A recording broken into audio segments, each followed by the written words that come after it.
Good morning, folks. Welcome back to 3 Zen. Bobo here. So the other day, out of curiosity, I saw where I had just north of 450 stories here.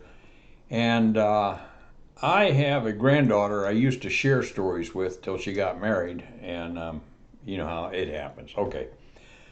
Anyway, out of curiosity, I reached out to her the other day and I asked her, I said, how many stories over the years do you think I've told you? Now, we need to take a pause here a minute.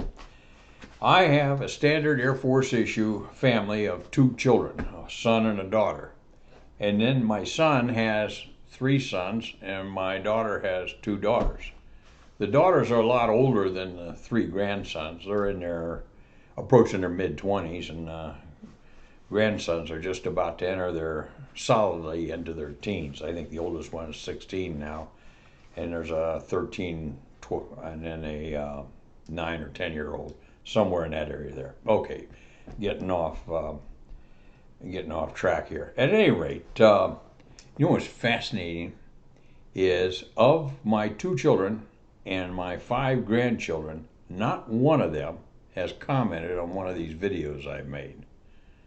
I can get all wrapped around the axle about that, but that deters from the stories I have to tell you.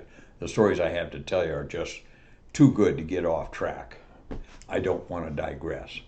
Okay, that being said, out of curiosity, I asked my granddaughter, I said, of all the years, over the years, how many stories do you think I've told you? And she says, I think a thousand or so.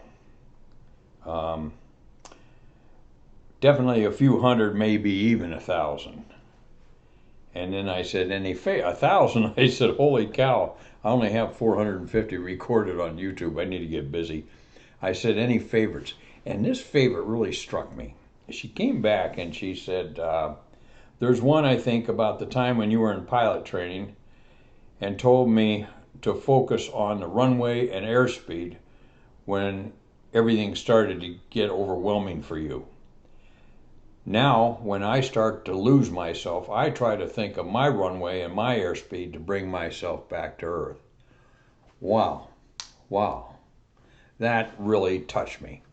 Now, the backstory on this, and I do have it recorded on another story, you'll have to dig for it. But anyway, I was pre-solo in the T-38, and I had just started the final turn one morning at Randolph Air Force Base on 1-4 left. Now, you can't find 1-4 left anymore because they changed it. It's now 1-3 left. Of course, okay.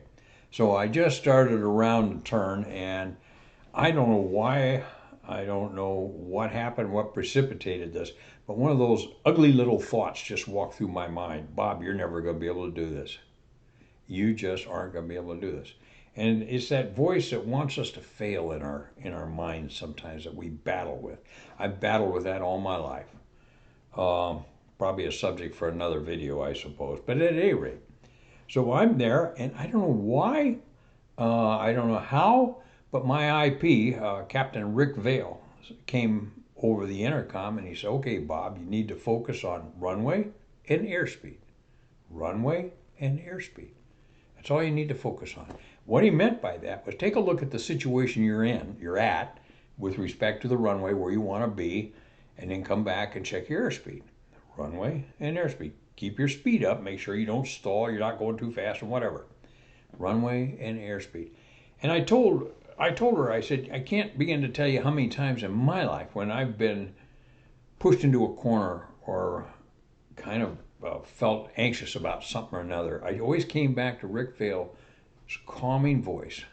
Hey, Bob, runway, airspeed. Runway, airspeed.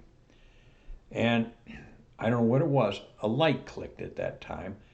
I flew through the final turn, did the touch and go, and never looked back. Never looked back. And I can still hear Rick's voice today saying runway and airspeed. Now, I had Rick's number in my, I say Rolodex, but it's not in my contacts. And I tried to call him the other day. I don't know. I've lost track of him. For a while, I was in touch with him. But I wanted to tell him how that story or that experience, that advice he gave me has now come down passed on to my granddaughter. How cool is that? Runway, airspeed. Runway, airspeed. Now, Rick was one of the few IPs that I had that didn't swear. And God bless him. One day, I was doing something. He came on the intercom. He said, "Oh, good grief." And I knew he was pissed. Anyway, I digress. Anyway, I just thought I'd share that with you to start things off this morning. Runway, airspeed. Runway, airspeed. Thanks for letting me share that. This is Bobo, Base Gear. Stop.